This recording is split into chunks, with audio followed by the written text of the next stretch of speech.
Hello, everyone, and welcome to Elevating Your Life. I'm so thrilled to have you with us today, and I am so thrilled to share just an amazing gentleman with all of you today. We have with us today Mark Beale. He is a practitioner and certification trainer of hypnotherapy, past life regression, between lives, and spirit releasement with his Past Life Awakening Institute. He has worked with 5,000 clients in hypnotic regression since 2006 and taught thousands since 2012. Udemy, 21,000 students with reviews, training, advanced mentoring. He is the author of Past Life Awakening, the 7 Regression Case Studies Illustration, 7 Spiritual Laws. It's an amazing book. I just loved it. Mark also has an economics degree. He's worked in London, Hong Kong, and Sydney.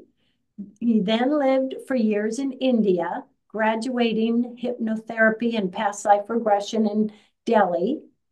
And he now trains students who are half spiritual alternative healers and half conventional healers. I love it. Welcome, Mark. Welcome to the show. Thanks so much. It's great to be here. Oh, I'm just thrilled to have you. Would you like to share anything further on your background or maybe what kind of prompted you to write your amazing book? Yeah, I mean, you did a great job on the intro, so thanks so much for that. And you know what? Writing, I found, has been an important part of my journey, like reading writers as well. So the writers on the path. So a big part of what inspired me was picking up books like Many Lives, Many Masters by Brian Weiss and Michael Newton's Between Lives work, Journey of Souls. And so that's part of what inspired me. But it initially started really with meditation, where I had my own experiences that led me to that. Yeah. I love it. I love it. Where did you have those meditations? Where did those first experiences happen? Right. Well, as you say, they were in India when I was 25. But as you say, I did have an economics degree and a conventional training. So I did work in places around the world, but I realized pretty quickly that that wasn't my long-term path. I actually kind of enjoyed it while I was doing it, but I felt that it really wasn't quite me. And then I was interested sort of in terms of Western intellectualism and like literature and would read those books. Then I started getting into books like Hermann Hesse and Aldous Huxley talking about the perennial philosophy or Siddhartha. And that made me curious about Buddhism. So just sort of as a sort of intellectually curious Westerner, I showed up at age 25 to a Tibetan Buddhist meditation retreat. And as soon as I sat and meditated, I just felt that I'd kind of come home and that a lot of the answers that I'd been looking for in all these books that I hadn't felt were quite there. And then I started hearing these wisdom traditions. And I thought, this is what I've been looking for. It's what I've been trying to articulate or think or say. And here it all is. Oh, I love it. I love it. I love it. Well, I would love to ask you first off something that I have always been fascinated with, and that's karma. And in your book, you share that karma includes all of our physical actions and our mental thoughts. Please share what karma is and what happens with karma and where it goes. Yeah, well, it's quite a big question. Like Yeah. karma is in a way, karma is almost everything. So like it's thoughts and actions. So karma, the word just literally means action. And then as a concept, it's sort of the law of cause and effect. So in a sense, it's sort of the first cause and starting point for everything. So when I do past life regression, it becomes important because, or this life regression. So as a hypnotherapist, we can easily understand that if I have sort of excess emotions like anger or fear in the moment, then it's likely that part of it is rational and you should feel angry and afraid sometimes. But when it requires a therapeutic resolution, it's because it's in excess. And therefore, it's likely a residue from the past and there's a root cause for that. So if we can regress to that cause, we can heal it. And so that's sort of part of the foundation of regression hypnotherapy.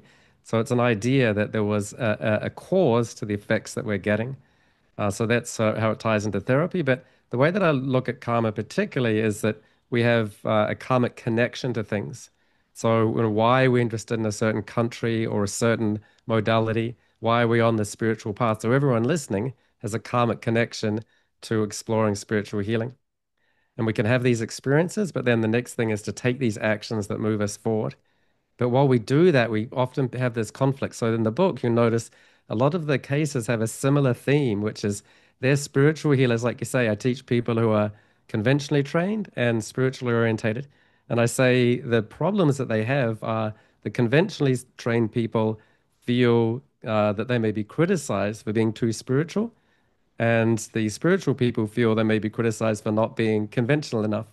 And so it's about resolving a lot of these residues. And these residues can be from our cultural conditioning or maybe critical things that people have said to us in the past that cause us to suppress our tendencies or gifts for healing or a desire to do that kind of healing.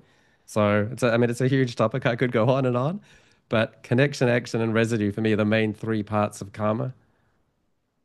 So with karma, I've always thought of, okay, do I have the karma that I've brought with me from past lives and the Yep. karma that I'm creating at this moment and, karma that how it will affect me in the future. How does all that tie in, Mark?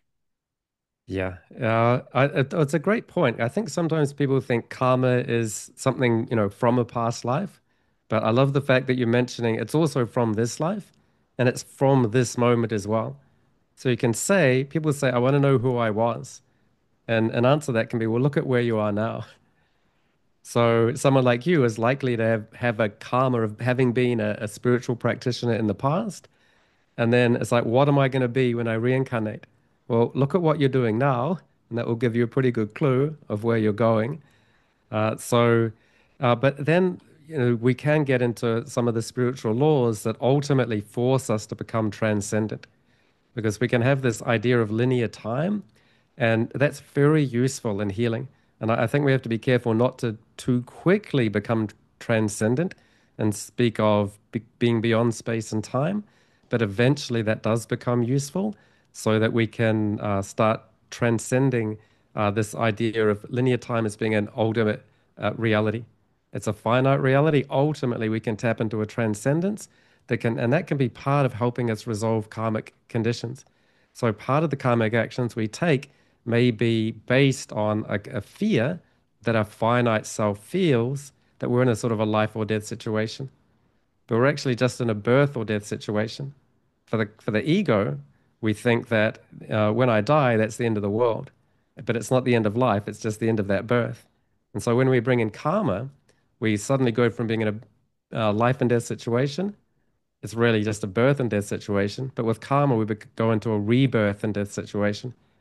So we've got an opportunity to continue to learn lessons over an expansive version of time, which can help people often feel more at peace. And it also means they have less fear of death and therefore a lot less fear of a lot of things. So that enables a kind of peace. And for me, that opens a door to an infinite version of self, which is where a lot of our transcendent spiritual experiences come from. So people who don't believe in reincarnation or spiritual experience really, I think, are closed off to those levels. But I think we can simultaneously be in a finite body and have an infinite divine aspect flowing through us and be learning these spiritual lessons as we're going. So I don't really see a conflict between God and heaven and karmic action and all of those things. I think they can sort of coexist sort of simultaneously and together in this very healing, transcendent way where everything is sort of true without these false senses of conflict and opposition, if Yeah. that makes sense. Yeah. So as we, you know, learn from our karma and take our karma with us, that then can, in the next lifetime, we're at a more can be at a more peaceful mode and less afraid of the physical, the worries, the ego. Yeah, well, it's a good point. And so there's a little implication there. So one thing I'm with karma is that I don't mention like good karma or bad karma. I think that's critical because in that ultimate sense, like there's just an isness. Things just are. Things happen and they need to happen so that we learn lessons. It's not necessarily a good or bad thing. So that's why I didn't bring it up when I was talking about karma. But because a lot of other people do, and That's we're in a dualistic world. We're in a dualistic world, so naturally we'll do that.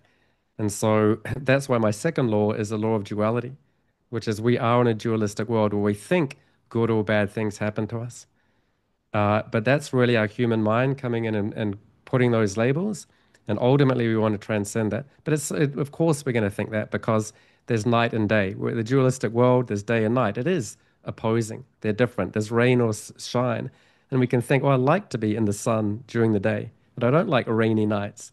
But we can easily say we need both, and there's no real conflict there. But when we get into the human world, we can start really having these conflicts where neither one's bad or good. We need both of them, but we get into these sort of like life or death struggles that then create a bit of a problem. And then we get stuck in this finite sense of self that fears death. And so, in a way, these first few laws of karma, duality, and a finite are part of, what creates some of these root cause problems. So that when we take karmic actions based on that fear-based finite view of the world, then we do become just enmeshed in that karmic wheel.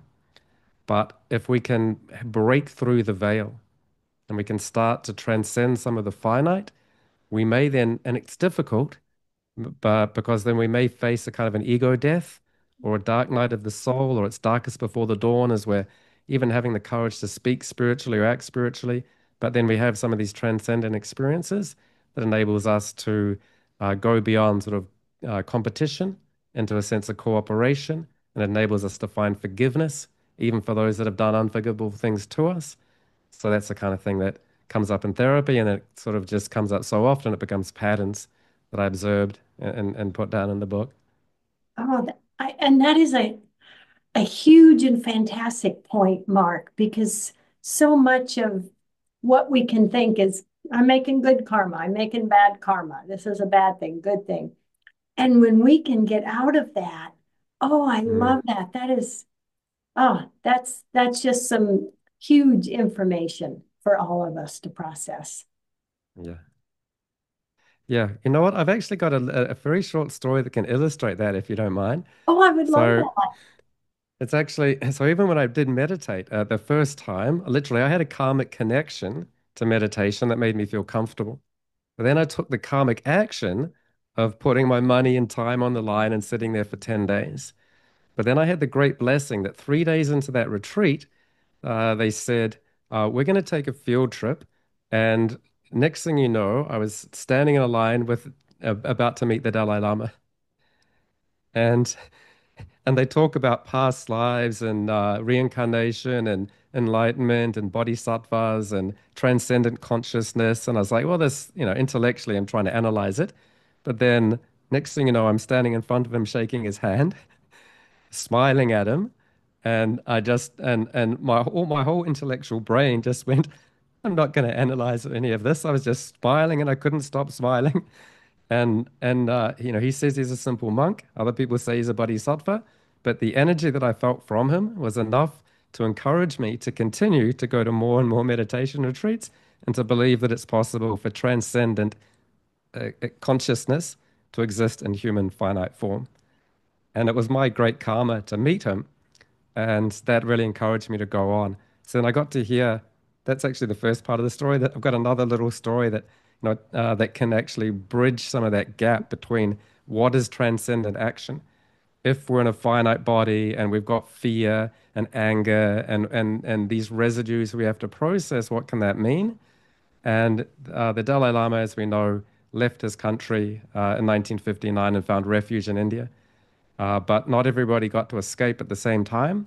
So 20 years later, a monk was able to finally escape, but he'd been stuck in a prison and tortured.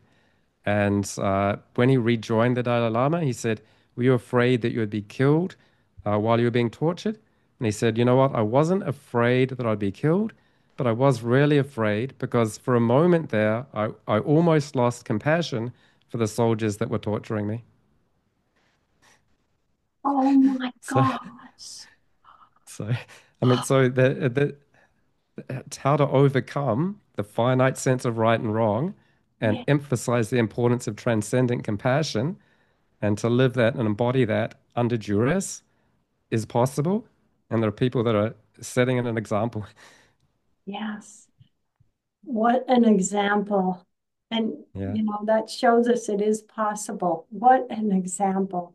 And I Yeah. can only imagine the energy you felt meeting the Dalai Lama and those experiences. That is so awesome. Yeah. Oh, boy. I know myself personally 20 years ago in my shaman training, I went on a journey and I went out of my body. And after that day, I've always said, I have no fear of death.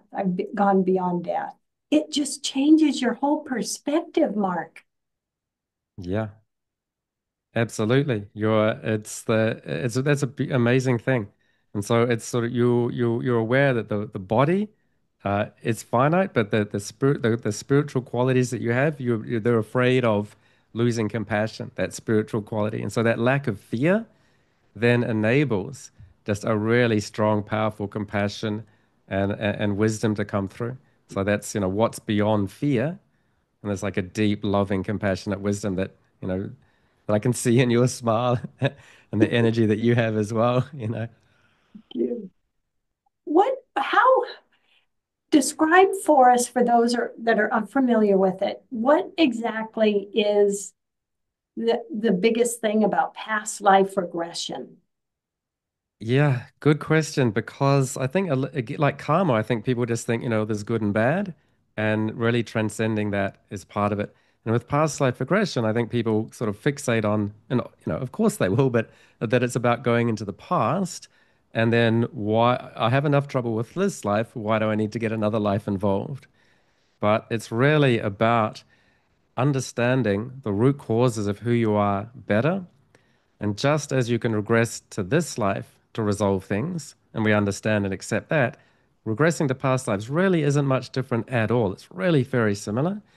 You can resolve a certain issue from this life and then another one from a past life. And you see in the book that they're all sort of interwoven. And the purpose of it isn't to know who was I. Because honestly, I sort of don't really care who we were. It's what were the lessons that I learned and how is my past life impacting me in this life. And so a lot of people want to know their past life, but they don't really know this life. But once we regress and see what the patterns are in this life, we can see how that extra past life information is teaching us about ourselves. And that helps us become more who we are in this moment. So it's really just about really becoming as present as we can be in this moment. And so that's actually something I've got a little story that from remembering one of my own past lives. Maybe I could share if we've Please got time. share. Yes. Thank you, Mark. Okay. So so I had these experiences of meeting the Dalai Lama, which is incredible, and I took the action of doing more meditation retreats. But then, it's still quite a big jump to go from, a well-paid, nice conventional job, and then I've now been a past life therapist for 19 years. But as I came to that point doing my training in Delhi, as you said, I was thinking, now I've got my certification, do I really go and make this my career? And we had a last regression as a group in my school, and I remembered born in India in the 1600s and being born to a well-off family, well enough that I didn't have to do labor, but not so wealthy that I had a lot of responsibility, so I could just sort of cruise. I was very comfortable, maybe a little too comfortable. And again in that life, I just had this vivid experience of remembering that I met a spiritual teacher. And I felt so blessed that I could meet this spiritual teacher. And I realized that the purpose and privilege of that life to not have to be burdened by too much work or desire for money was that I could follow the spiritual path. And I was actually in my early 30s in that life in India 400 years ago. And then the parallel to this life was I was in my early 30s then. And so I thought, oh, this is good. This is, it's sort of similar lives, but similar pattern. But then they said, play it forward to the next significant time. So we went ahead 20 years in time, and everything kind of looked the same. I thought, well, this is a bit boring. Well, isn't there supposed to be some drama? And then it dawned on me that the absence of the development in that life was the message. So I'd had the opportunity for spiritual development to meet teachers, but I hadn't really done anything with it. I'd been complacent and I'd missed an opportunity. I'd put off until tomorrow, and then tomorrow never came. Then 20 years went by, and I felt like I'd missed my opportunity. And so then, and you could still think, am I making this up? But as the class ended, I just sat there with a visceral feeling of regret and sadness and shame that I'd been complacent and missed my opportunity, and I didn't want to do that again. Like, we have past lives, but this life is a precious opportunity. So we've got to take the karmic actions we need to do to resolve residues and not be suckered into pointless ease and do the hard things that need to be done so we can spiritually grow. And so for me to get that message, it was like my past life told me, you messed up last time. You got lazy. You missed an opportunity. We're going to give you another chance. You get to meet another spiritual leader. You'll get to practice. But the next 20 years, we want you to work. And so that's what I've been doing for the last 20 years, doing my work. And now I'm in my early 50s again, just like I was. But this time I don't have regret. I can look back and say, those 20 years didn't go by into nothing.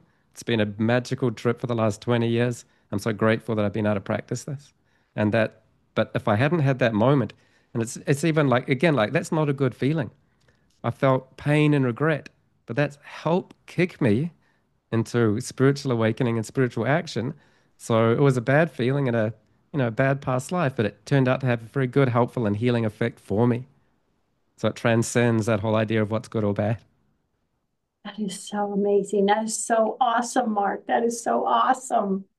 So, what would you say to someone listening now that says, "Oh, I want to know my past life. I want to move on. I want to you know go to a higher level." And what is your first step, would you say?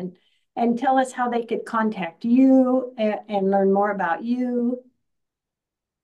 Thank you. Yeah.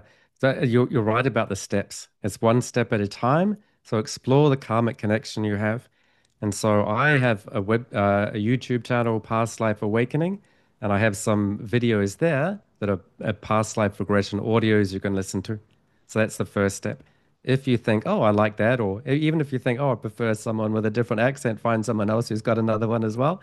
But for me, I also, if you want to go deeper, I actually have courses that are like a sort of a 5 hour experience that simulate what it's like to have sessions.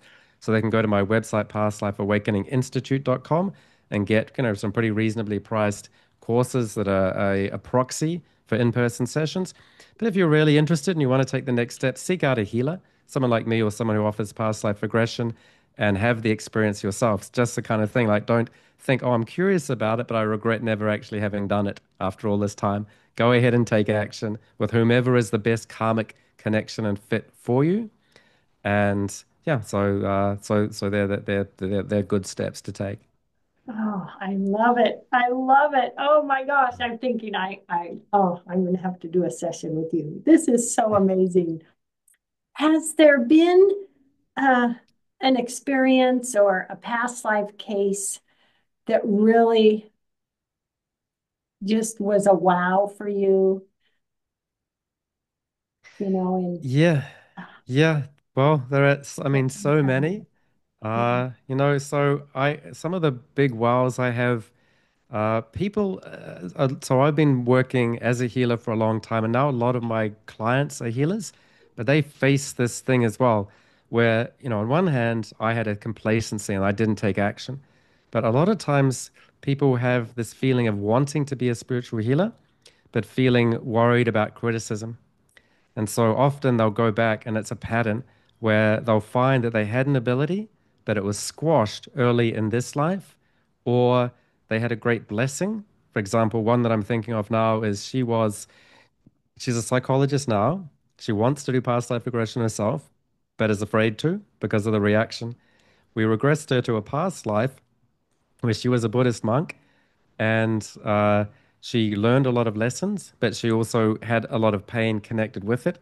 And so it was a case of breaking through some of those residues and realizing that I want to do this. In fact, that one actually even came down to this life because she'd when she was 8 years old, she'd had a realization that her cousin was going down a dark path and was going to get in trouble.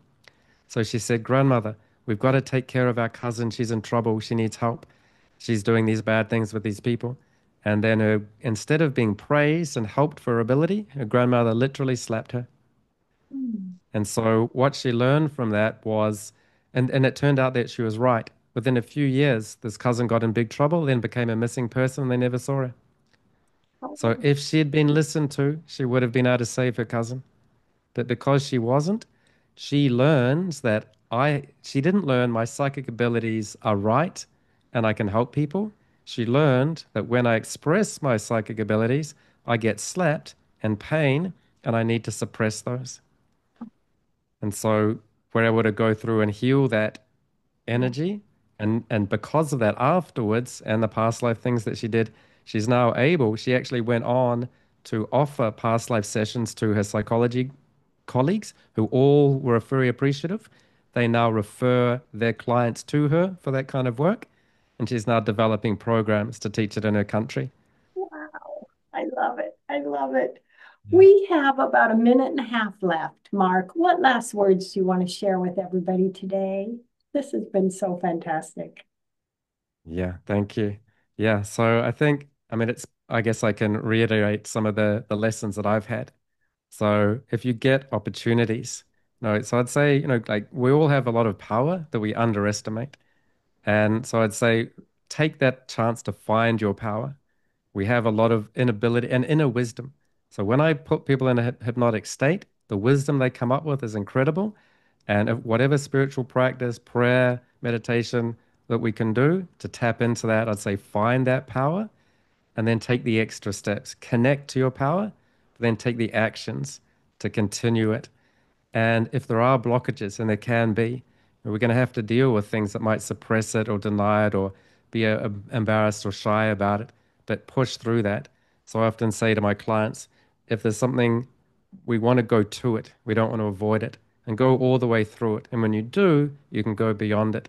And there's a transcendent peace that passes understanding when you do that. Yeah.